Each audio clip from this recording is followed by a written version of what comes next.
Hi, and thank you for joining us. We are doing our annual video series from the International Symposium on Human Identification, or ISHI. And today we have Eric Schubert joining us. Eric, why don't you tell us a little bit about yourself before we get started? Thank you so much for having me. So my name is Eric Schubert. I'm from Southern New Jersey. I currently attend school in beautiful Lancaster County, Pennsylvania, about 2 hours from home. I've been into genealogy for about 10 years, ever since I was a little kid. I'm almost 20 now. I've been doing this for a very long time. I've recently gotten into cold cases, John Doe's. So I certainly keep myself busy, and I've just really love spreading the word about the wonders of genealogy. Thank you. Well, you have a very interesting story. And before we get into all of the specifics, which I know people are waiting to hear about, how did you get interested in forensics and genetic genealogy and to start with? Yeah, so overall genealogy, like I said, it was sort of about 10 years ago, and that was just, traditional paper genealogy, digital, nothing genetic. But as time went on, as I got older, as I got better, I quickly, really became accustomed to, the DNA testing, genetic genealogy, and it always sounds so cliche, but, once I started helping people with it and really doing it, it was, like second nature. I really enjoyed it. I loved it. It's a whole new way of sort of putting the puzzle pieces together. And my favorite slogan is DNA doesn't lie. So, being able to solve these mysteries for people and tell them these things with, the caveat that DNA doesn't lie. It's just something that I really loved. So it's been about 5 years since I've gotten into genetic genealogy as well. But it's just a whole new fun way to help people solve their puzzles, put the puzzle pieces together. And oftentimes when everything clicks, it's just so much more rewarding because all these, all these theories you have in your head and what you're trying to do, seeing families come together and you're in the right spot. There's just something about it that I love sometimes more than, finding an old census record I need. I don't know what it is, but it's just, I really enjoy it. Well, it's fascinating, and I think people are fascinated by it. That field has grown by leaps and bounds in the last couple of years. So you're 20, but you've been working on cases for many years. You have your own company. Tell us, how did that get started in high school? Yeah, I always say I never think of it as, my company. I always think of it as my daily life of helping people as I always see it. So I was about 14, 15. I turned 20 next month. I'm almost there. I was about 14, 15. I needed a job. I was going into high school. And admittedly, I was pretty lazy. In Jersey at that age, you can really only work at McDonald's or, a farm. So I said, no, don't want to do that. So my mother and I still argue to this day whether she said it or I said it. I swear it was me, but it was suggested that, maybe I should see if there's any local genealogy interest. Because I've been helping family, friends. But I was always curious about the local sort of parameters to it. So somehow that was suggested, although I swear it was me. And it quickly just really caught like wildfire. And again, it sounds so cliche, but I really found that running the daily scheme of things while juggling everything else just really came very second nature to me. So from that point on, all through high school, it just really took off. And I thought it was really fitting that I started this, this summer right before I went into my freshman year of high school. And the week I graduated high school, my crowning moment, as I call it, my national news piece on CBS This Morning aired that week. So it was very full circle, very cliche. So it's just been a really fun journey. I mean, what a ride. That is remarkable. And I love that you say, you think of it as helping people. Really, that's what it is. So you started helping families find long lost loved ones. What were some of your early cases or your most memorable one? If you can talk about Yeah. it. Yeah, I mean, there's so many I have floating around in my head, and there's so many people, in this profession that have the same stories. Um, I was very happy when I could say that the cliche of the, milkman, mailman being the father came true. I had two separate cases where that was the scenario. And my clients found it hilarious. So I always say that one was certainly memorable. Um, on the darker side, it was actually the first sort of adoption case I worked on, was a murder suicide. So I always say, I'm part genealogist, part private investigator, and part therapist. And I'm sure that's something that a lot of people doing this sort of work feel, just because, of course, you have to be careful with it, and don't throw all that information at people. A lot of times people think the best, and you have to prepare them and sometimes give them the worst. So I think a lot of people think because of my age, I'm bad at that. But I like to think I'm good at it.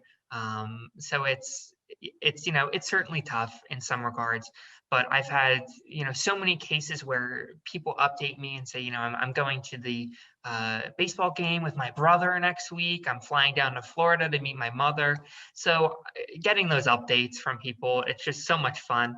And for me, it's like I said earlier, it's sort of everyday life. Get up, work on a few cases, and sometimes it really hits the impact that you're making doing this stuff. For me, it's just everyday life, but to other people, it's life changing. So it's always fun to revisit some of these cases, keep getting some updates, and just see how everything's progressing. That's wonderful. So, how did some of that early work translate into the more recent work on cold cases? Slightly different in the same Yeah, area, yeah. but Well, I had heard about it, and I was, and it was really blowing up when I was, 17-ish, 18. So I had heard about it and I saw it on the news. Obviously, I thought it was amazing because it's the same thing that I do every day, finding a parent, except you're finding a murderer. It's the same exact thing. So obviously, it caught my attention, but of course, I was, how do you tackle trying to do that? It's not like someone's, going to come to you and say, "Can you do this for us?" So I was very, I don't know if uneducated is a good word, but I was, very new. It was a new thing that I was interested in.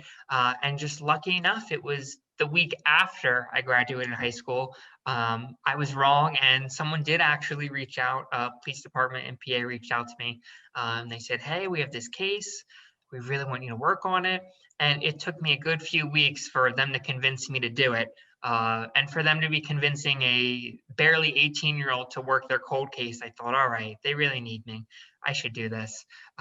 So I met with them, solved it in 2 weeks. I was 18, and I thought, wow, this is really awesome because, like I said, it's of course, as you know, the same thing as finding a parent.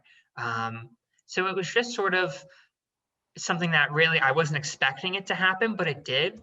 And after I solved that, I thought, okay, and the detectives I was working with, they were really educating me a lot at that age about, how police departments handle these cases. And they said, there's so many cases out there like this one where it's worked on, no one can figure it out. We don't have the funds, and we just let it sit there for years. And me, I love being busy, as I'm sure will become obvious. So I said, you're right. I wonder if I should just blindly reach out to police departments and say, hey, don't know if you're doing this, don't know if you have any cases, but I'm a bored, almost 19-year-old with case under my belt, and if you think it's worth it, I'd love to give it a shot. So I did that probably about a year ago, and I probably got a half dozen cases that again are really like uh, bottom of the barrel in terms of how hard they are to be solved, the hardest of the hard cases.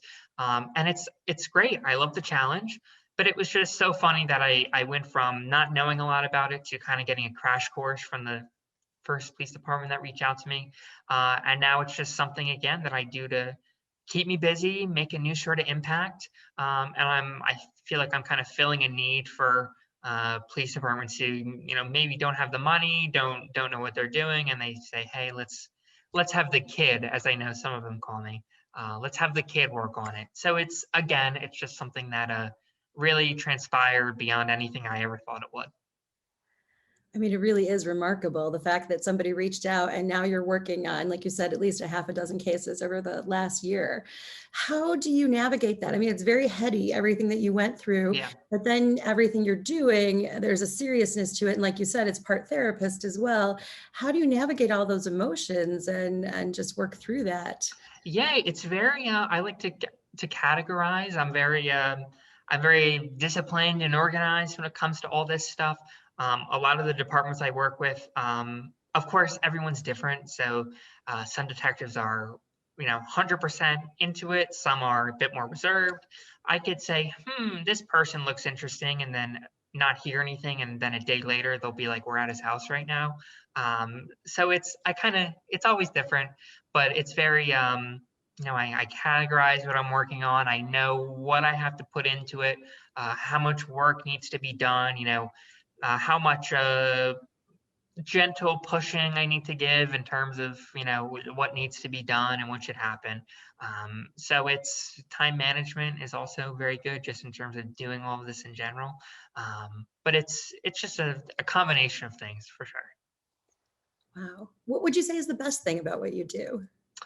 I think the best thing about what I do, and that translates to just, of course, the typical adoption family tree cases I do all the time, in addition to the small number of cold cases, is just the impact that you're making. Regardless on if you were finding a murderer or you're finding a biological parent, you're giving someone an answer that they've been looking for, whether it's, a victim's family, a person who's been looking for so long, you're making that impact. And I really think it's one of the biggest impacts you can make. Telling a 75-year-old woman who her biological parents are that she's been looking for 50 years, I can't think of anything better than that. So it's just making that impact, and knowing you're making that impact is really what drives me, and why I love this stuff. It's got to be so rewarding. I can only imagine. What's the most challenging thing that you're finding? The most challenging thing is always, I think, my age. Sometimes people, kind of like I said earlier, people kind of think I'm, just got a little lucky, and I'm not too good at this stuff, I've heard. But I always like to say I have a lot under my belt. I like to think I know what I'm doing. I always sort of say that I feel a track record is what's important, and I always defend my track record in terms of the sheer number of cases I've worked and that sort of thing. So it's just me being 19 now and me being younger. Of course, it's tough. I always like to joke and say I must be the youngest person to ever solve a case through investigative genetic genealogy when I was barely 18. I always like to say I must be the unofficial Guinness World Record book holder. But I would say my age is always just a little, people get a little, and that this is mainly for cold case stuff. People get a little, do we really want to give a 19-year-old our cold case? So that's in terms of cold cases and investigative work. That's probably, the hard part is convincing people that, I like to think I know what I'm doing. But for typical family tree stuff, adoption stuff, I mean, the hardest part is probably just when you can't find an answer. Which thankfully doesn't happen to me often, but of course it does happen. So it's so hard to sort of, when people come to me with those glimmers of hope, 99% of the time I can help them, but 1% of the time I can't. So that's always hard sometimes to, not let people down, but be like, I tried my best, X, Y, and Z. Here's X, Y, and Z of why I can't do this, and this is where the issue lies. So that part's tough in traditional work as well. Yeah, I bet. Well, and when it comes to the age thing, just to circle back, yeah, young or old, it's the quality of the work. Yeah. Don't let that stop you. Yeah, I always say it's, I've helped, I went back a few years ago. I'm sure it's a bigger number now, but I went back a few years ago through my email for hours, counting out how many people I've helped in some way, big or small, with their family trees, adoption stuff. And it's over 1,000, and that was of a few years ago. So once I crossed that threshold, I said, all right, I think I can hold my own. So yeah, I agree. I always go back to, your track record, what you have under your belt, and what you're doing. It's remarkable. It really is. Thank you. So you've definitely, just from reading up on you a little bit, you've met some very interesting people as a result of Yes. your work. Yes. Are there a few encounters or experiences that stand out? Yeah, well, I feel like this is such a common genealogy story to say, which is why I love talking about this stuff in this sort of format, because I know people will relate so much to it. Those sort of scenarios where people come to me and they're so proud of their Native American heritage, and they tell me all this information, and I tell them that that's not accurate at all. So that sort of category of meeting people and sort of disproving their family stories can be very interesting in a good way and a bad way. So that's a common scenario that's happened quite a few times. Telling people they're not related to Abraham Lincoln or Ruth Bader Ginsburg, that sort of thing. In terms of, interesting people, I always think of those interesting scenarios of, disproving or shedding more light on family stories to people. And like I said, which can be good and bad. But that's always a very interesting conversation to have. And what I always do is and this is sort of my mantra all the time, I present the evidence and kind of let people sometimes draw their own conclusions, because I don't want to crush their feelings if they're so invested in this. But I make it pretty crystal clear without saying it that no, things are not true. So that sort of overall scenario can be is very interesting when I think of that category. Yeah, absolutely. We probably can't talk about the cases you're working on now, but what's next for you? Well, I'm very busy here at school. I run the Kinesis Peer Academic Advising Program for first generation students. So that's awesome. I'm getting into the role now. I've been doing it for a year, but now I'm in the captain role, so I have a lot to learn there. I'm a student research assistant at the Young Center for Religious Studies, Anabaptist and Pietist Studies. So I keep myself pretty busy here at school. So I work those, 3-4 jobs, work my cases, family tree and cold case stuff, you know, breathe, take deep breaths, do academic work. So I love being busy. People call me the mad scientist. I embrace that label because that's how I operate. If I have 1 second of free time, I'm pretty bored. So I'm just gonna keep going full steam ahead as I always do. Just, focus on school, focus on cases, keep trying to make that fun impact of helping people and getting so much stuff done.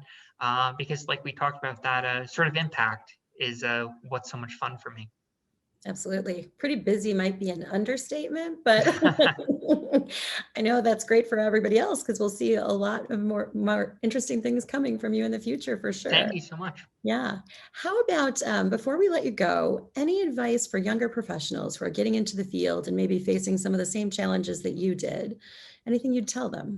I always say, kind of like we mentioned earlier, just get things under your belt, prove people wrong, get your track record down.